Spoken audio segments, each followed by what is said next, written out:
আমার খবর। নমস্কার, আমি দেবস্মিতা। আমার খবরে আপনাদের স্বাগত জানাই। গত ১৩ তারিখ রাজ্যের মুখ্য সচিবের কার্যালয় থেকে একটি নির্দেশিকা প্রকাশিত হয়। যে নির্দেশিকায় জানানো হয়, রাজ্য সরকারি অনুমোদন নেই এরকম টোল গেট, ড্রপ গেট, যে কোনো ব্যারিকেড যুক্ত কাঠামো যেগুলি থেকে টাকা আদায় করা হতো বিভিন্ন যানবাহন থেকে, সেগুলি অবিলম্বে বন্ধ করতে হবে। বিভিন্ন জেলার জেলাশাসকদের এই মর্মে নির্দেশিকা দেওয়া হয় যে আজ ১৫ই মে দুপুর ১২টার মধ্যে তারা যেন একটি তালিকা সংশ্লিষ্ট দপ্তরে পাঠিয়ে দেন এই বিষয়ে। আপনাদের জানাবো আমরা বীরভূম জেলার এই মুহূর্তের চিত্রটা। আমরা যেটা প্রশাসনিক সূত্রে জানতে পারছি সেটি হলো, বীরভূম জেলায় এই মুহূর্তে একটি মাত্র টোল খোলা রয়েছে, একটি মাত্র টোল গেট খোলা রয়েছে, যেটি হলো ইলামবাজারে। ইলামবাজারের টোল গেটটি রাজ্য সরকার স্বীকৃত, কারণ পিডাব্লিউডি, পাবলিক ওয়ার্কস ডিপার্টমেন্ট, সেটির দেখাশোনা করে। অর্থাৎ এটি রাজ্য সরকার স্বীকৃত একটি টোল গেট। এবং ইলামবাজারের টোল গেট নিয়ে নানান কথা চললেও, কারণ কিছুদিন আগেই আমরা ১২ তারিখ সম্ভবত যে খবর পাচ্ছিলাম যে বন্ধ রয়েছে, এবং তারপরে দেখা যায় আবার একটা সময় পর সেটা খোলা হয়, আবার একবার বন্ধ হয়।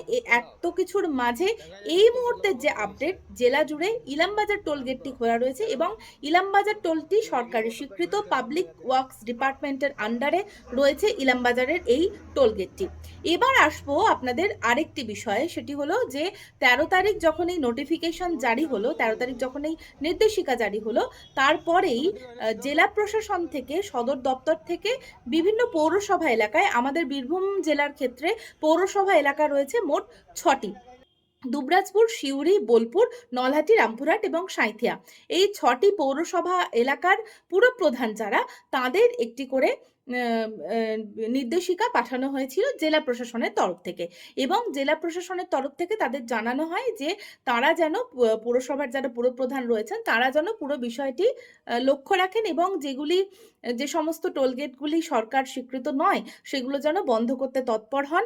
একদিকে, অন্যদিকে নতুন করে যাতে প্রতিষ্ঠিত না হয় সেদিকে লক্ষ্য রাখেন, এবং সরকার স্বীকৃত এবং সরকার স্বীকৃত নয়, এই দুটি দিকেই নজর রেখে তারা যেন একটি তালিকা জেলা প্রশাসনকে পাঠান। এটি ১৩ তারিখ ওই নির্দেশিকা জারি হওয়ার পরই জেলা প্রশাসন আবার বিভিন্ন পৌরসভা এলাকার পুরপ্রধানদের এই নির্দেশিকা জারি করে।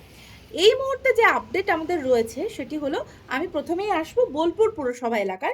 আপনারা বোলপুর পুরসভা এলাকার ক্ষেত্রে আমরা যেটা জানতে পারছি যে Kashipur checkpost, Jambuni checkpost, Shantiniketan checkpost, Satighat, Layekbazar, Uttarnarayanpur এবং কাশিমবাজার চেকপোস্ট, এই ৭টি, মানে বোলপুর পুরসভা এলাকায় মোট এই ৭টি টোল গেট ছিল।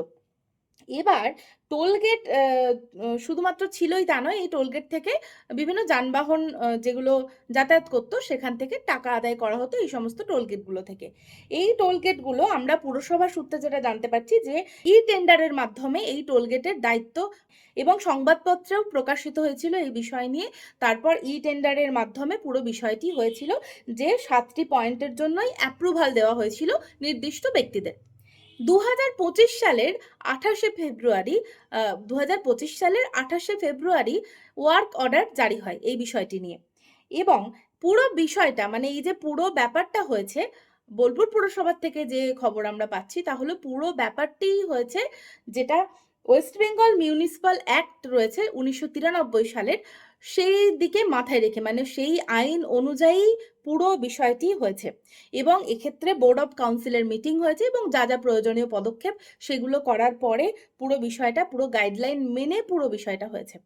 বর্তমানে যদিও পুরো ৭টি টোলগেটের ৭টি টোলগেটই বন্ধ রয়েছে বীরভূম, আমাদের বোলপুরের ক্ষেত্রে, বোলপুর পুরসভা এলাকার ক্ষেত্রে। এবং এটিও ১৪ তারিখ, মানে গতকাল নোটিফিকেশন দিয়ে বন্ধ করা হয়েছে পৌরসভার পক্ষ থেকে, যে প্রত্যেকটি টোলগেট যেন ইমিডিয়েটলি বন্ধ করা হয়। এবার অন্য একটি বিষয় যেটা আসছে সেটা হচ্ছে যে আমরা কথা বলেছিলাম বোলপুর পুরসভার এক্সিকিউটিভ বোলপুর অফিসারের শহর সঙ্গে, এলাকায় একাধিক মোহাম্মদ টোল খায়রুল রয়েছে। আনাম, এই এবং টোলগুলোকে আমরা কথা বলেছিলাম পৌরসভার অ্যাসিস্ট্যান্ট নাম উল্লেখ করা ইঞ্জিনিয়ার হয়েছে এবং বাপি বিজেপি বীরবংশীর বলছে সঙ্গে। এটা পৌর অবৈধ এবং পরিষেবা কর হিসেবে ৩ বছরের জন্য টেন্ডার দেওয়া হয়েছিল এবং ৩ বছরের লক্ষ্যমাত্রা ছিল 90 লক্ষ টাকা আয় করার, যেটা পুরোপুরি পুরসভা এলাকার উন্নয়নের জন্য ব্যবহার করা হতো বলে জানাচ্ছেন তারা। একই বিষয় আমরা পাচ্ছি দুবরাজপুর পুরসভা থেকেও। দুবরাজপুর পুরসভার পুরপ্রধান পীযূষ পাণ্ডের সঙ্গে কথা বলেছিলেন আমাদের প্রতিনিধি শেখ অলি মোহাম্মদ। তিনি আমাদের জানাচ্ছেন যে দুবরাজপুর পুরসভার ক্ষেত্রে মোট 5টি টোলগেট আছে এরকম, এবং দুবরাজপুর পুরসভার পুরপ্রধানও জানিয়েছেন যে প্রত্যেকটি বৈধ এবং একদম আইন মেনে, গাইডলাইন মেনে যে স্বীকৃতি নিতে হয় সেইভাবেই পুরো বিষয়টি হয়েছে। তবে সেগুলিও এই মুহূর্তে বন্ধ আছে। আমরা কথা বলেছিলাম রামপুরহাট পুরসভার পুরপ্রধান সৌমেন ভকতের সঙ্গে। তিনি আমাদের জানিয়েছেন যে রামপুরহাট পুরসভা এলাকা জুড়ে কোথাও এরকম কোনো টোল গেট, ড্রপ গেট কিংবা ব্যারিকেড যুক্ত কাঠামো নেই যেখান থেকে কোনো যানবাহন ইত্যাদির থেকে টাকা আদায় করা হয়। কাজেই রামপুরহাট পুরসভা এলাকা একটি টোল মুক্ত এলাকা, মানে এই জাতীয় কোনো টোল নেওয়া হয় না। এবং তাদেরকে যেমনটা জেলা প্রশাসন থেকে জানানো হয়েছিল সেই অনুযায়ী তারা সংশ্লিষ্ট কর্তৃপক্ষকে পুরোপুরি যে তথ্য দেওয়ার সেগুলি দিয়েছেন। একই কথা আমাদের জানাচ্ছেন সাঁইথিয়া পুরসভার পুরপ্রধান বিপ্লব দত্ত, তার সঙ্গেও আমরা কথা বলেছিলাম। তিনিও আমাদের জানালেন যে একদিকে সাঁইথিয়া ময়ূরাক্ষী নদীর উপর যে ভাষা ব্রিজের উপর যে একটি পয়েন্ট ছিল যেখান থেকে টাকা নেওয়া হতো সেটি তো বন্ধ হয়েছেই, তার সঙ্গে সাঁইথিয়া পুরসভা এলাকার অন্যান্য টোলগেটগুলিও আপাতত বন্ধ রয়েছে এবং তারা সমস্ত তথ্য পাঠিয়ে দিয়েছেন জেলা প্রশাসনকে। পরবর্তী কোনো নির্দেশিকা আসা না পর্যন্ত তারা বন্ধ রাখবেন সবটাই, এটাই আমাদের জানাচ্ছেন। বাকি রইল নলহাটি পুরসভা এলাকা এবং সিউড়ি। নলহাটি এবং সিউড়ির ক্ষেত্রেও একই বিষয়, যেমনটা জেলা প্রশাসন সূত্রে তাদের কাছে জানতে চাওয়া হয়েছিল সেই অনুযায়ী তারা পুরো তথ্য জেলা প্রশাসনকে জানিয়েছেন এবং জেলা প্রশাসন থেকেও সংশ্লিষ্ট দপ্তরকে সেই তথ্য পাঠানো হয়েছে বলে আমাদের কাছে খবর রয়েছে। তাহলে জেলা জুড়ে যে প্রশ্নটা আপনারা করছিলেন অনেকেই, যে জেলায় তাহলে কতগুলি সরকার অনুমোদিত টোল বা কি ব্যাপার রয়েছে, বিস্তারিত তথ্য কি রয়েছে, এই মুহূর্তে এই তথ্যটুকুই আমাদের কাছে রয়েছে যে ইলামবাজারটা যেহেতু পিডাব্লিউডির অধীনে রয়েছে তাই ইলামবাজার টোল গেটটা একমাত্র খোলা রয়েছে। এ বিষয়ে জেলাশাসক ধবল জৈনও আমাদের জানিয়েছেন যে ইলামবাজার টোলগেট খোলা রয়েছে এবং সেটি পিডাব্লিউডি অনুমোদিত, রাজ্য সরকার অনুমোদিত একটি টোলগেট। এছাড়া ইলামবাজার ছাড়া এই মুহূর্তে জেলার বাকি টোলগেট, ড্রপগেট, ব্যারিকেড যুক্ত কাঠামো কিংবা অন্য যে কোনো ক্ষেত্র, যে কোনো জায়গা যেখান থেকে এরকম যানবাহন ইত্যাদি থেকে টাকা আদায় করা হতো সেই সমস্ত জায়গাগুলিকে আপাতত পরবর্তী কোনো নির্দেশিকা আসা না পর্যন্ত স্থগিত রাখারই সিদ্ধান্ত নিয়েছেন বিভিন্ন পুরসভা এলাকার পুরপ্রধানরা।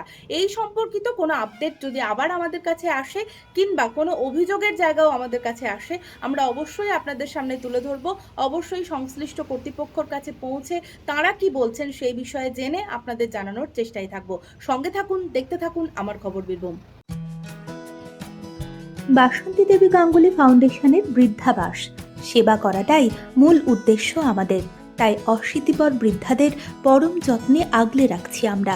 রয়েছে অন্ন, বস্ত্র এবং সুচিকিৎসার ব্যবস্থা।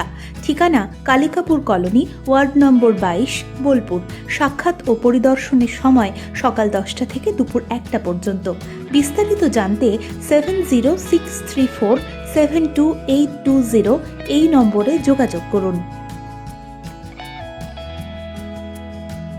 দেখতে চোখ রাখুন আমাদের ফেসবুক ও ইউটিউব চ্যানেলে।